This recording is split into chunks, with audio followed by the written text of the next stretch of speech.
He's Alex Jones on the GCN Radio Network.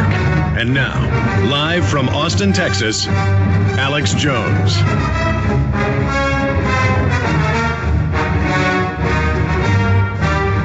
If you'd like. We have Chief Art Acevedo, the Austin Police Chief here. And he does have backup with him. They do have syringes. They want to draw blood from the entire office. Actually, for you, we want a urine sample. You do? You want a urine sample? Yes, we do. In a cup, though. Don't get any ideas. All right. Well, again, ladies and gentlemen, there is the police chief, live on PrisonPlanet.tv. You just styled your hair. I have a bad haircut today. No. But last time you were entering a break, I was combing my hair, and you made fun of me. Well, we're good-looking guys. You know, we want to make sure that we're looking good for your audience. Hey, did you like meeting Joe Rogan? He's a good man. Yeah. Actually, it was nice talking to him about John McCarthy. John McCarthy used to be the ref there for the UFC. He's a good friend of mine I've known for many years, and catching up on what's going on with him, too. So you're a UFC fan? Yeah. It's a great, it's warriors, man. We come from a warrior culture, and it's good to see guys fight. And actually, I don't think it's as vicious as people think. Try to make it out to be. There are some rules. Well, less folks die in this than in boxing. Yeah, absolutely. I think it's safer. But historically, it's a sign of a society in decline when gladiatorial events become popular. Well, I think they've been popular with humanity throughout our history. So I don't know if it's a sign, but if it's a bad sign, we're in trouble because we've been doing it forever. There was a famous case in Miami where the cop union brought in two big fighters to fight each other, and Did you ever hear about that case? No. Yeah. Alex, I don't have the network of information that you have. You seem to be more in tune with what's going on in the world than some other folks. I don't know about that. Hey, everybody wants to hear this legendary imitation you do around town you did out in the hall. Give us an Alex Jones imitation, Chief. And Alex, I remember when I asked you, hey, if you actually believed half the stuff you say, and you go, I can prove it all, Chief. I can prove it all. And, tell me more. You're getting in my mind. You're co-opting me, Chief. That's just hilarious. I love you, though, man. You're a great person that questions things, and well, you're nice to say that. And that's not a bad thing. We need to. There's a reason we have a First Amendment of the Constitution and a free press, and I'm absolutely an advocate for free press, and that's why I'm here. I don't have nothing to hide, except that needle you got for sucking blood. Hey, it's about safety, and I know that some folks, there's a guy that came on your show, he's the vampire cop, and... You know about everything. Are you listening to the show, monitoring? I listen to your show. I've watched some of your DVDs. Oh, my God, their FEMA camp's ready. Yeah, your FEMA camp's ready. We've got a nice bed for you, satin sheets, just for you. Or did you want a water bed? Again, Austin Police Chief, you are more popular than some of the last police chiefs. I think that's because you are reaching out to the community. Well, I think that we're transparent. One of the organizational philosophy that I have is that you have to be transparent. Americans question government. They don't trust their government. And I think that's a good thing. And transparency breeds trust, and trust breeds cooperation. I think that the more that people trust us and know what we're doing, the better off we're all going to be as Americans. Hey, during the break, you were telling me a story, but we got cut off by having to go on air. You said you love seeing that Geraldo Rivera confrontation. It was very entertaining because I know you, and Geraldo was doing his thing, and here comes Alex Jones, and I remember going into the office and going, "Hey, Alex is at it over there at the RNC," and it was fun to watch. And then I got arrested, even though we had a permit. You did get arrested? Yes, for a non-authorized sound device. And but then the police had to let me go because people surrounded the police station, were protesting. Yeah. And it's all on video. I'll give you a copy of it. And to make a long story short, they then pointed out that the ticket was a $200 fine, and I shouldn't have been arrested.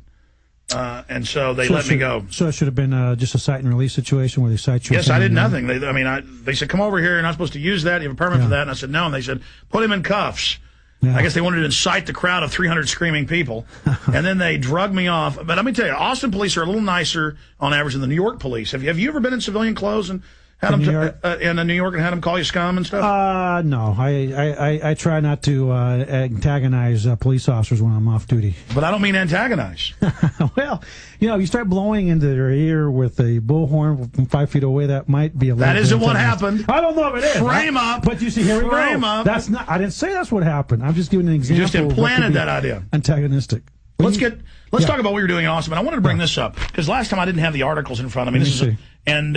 This woman for yelling on the plane. Yeah. She was charged under the Patriot Act as a terrorist. Okay. And then was held without bail and wasn't allowed to have a lawyer under the Terrorism Act, Section 802. Yeah. Right there. I mean, is that a good use of the Patriot Act? They promised it wasn't going to be used except for Al-Qaeda. You know, I haven't seen this charge, but I will tell you that I think that the federal government takes disrupting flights and being disruptive in airlines much more seriously than they used to. But do they charge you under terrorism provisions that then take a lot of your rights away in court? Not that I'm aware of. But no, that's right here. But I don't have my reading glasses. Here, let me just read it to you. Okay.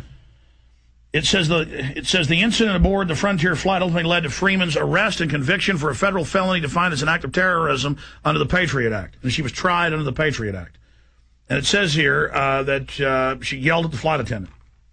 Yeah, well, I don't know what the legislative intent was from the Patriot Act, but it doesn't ring like probably that's what we had in mind.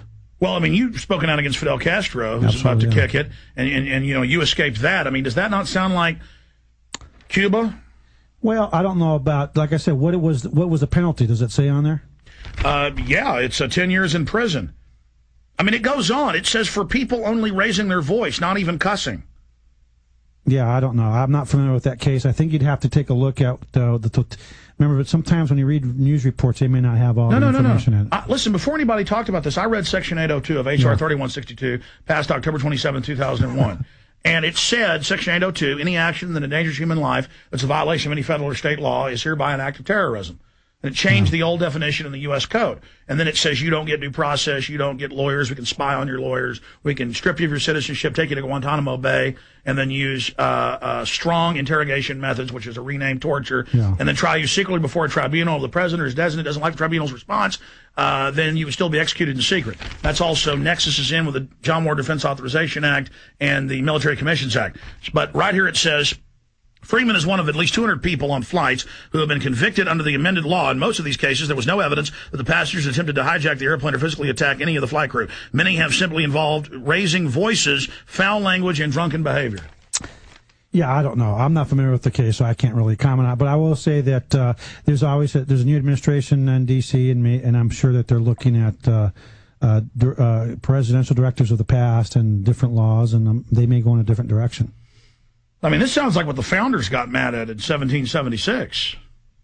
Well, based on what you're saying, potentially, yeah. Were the founders evil? You know, were the founders? I didn't know them, so I can't. No, but I mean, FEMA. I have FBI on video and FEMA teaching police in the classified training that a police officer got us in Kansas City. The founding fathers were bad.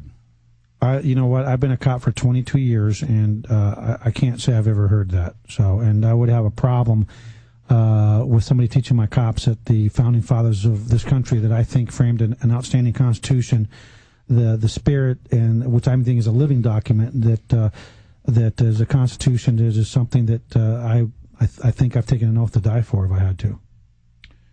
All right, now I appreciate you presenting yourself for interrogation. I'd like you to be able to talk about here we go. Some of the...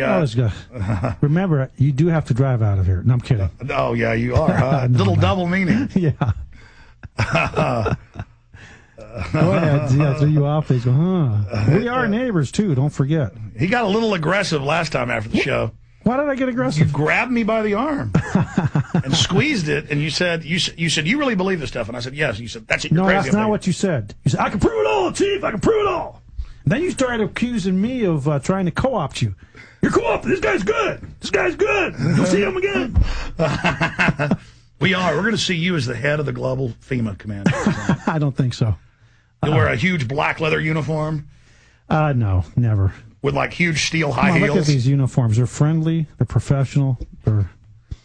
I really think that we in Austin, I can only speak for Austin. I can't speak for any other entity, but we're about as transparent as we've been. And I think it's paying dividends. I think the community sees us in a different light, and that's not a bad thing for what I like is the black and whites, because when I'm speeding, I can see them further away. You see, and then some people don't like them. Well, I like it because I can see it further away. The old white ones were hard for me to see when I'm... Well, especially when everything's white. Yeah. All the cars are white here. The reason that we want to go to... Visibility. We visit high visibility. Look, my job is try to deter crime. I mean, once crime's occurred, we've already failed. So by having a highly visible police car... we hope that it has a deterrent effect on people committing crime, especially now with the economic downturn where I think that people... crime's going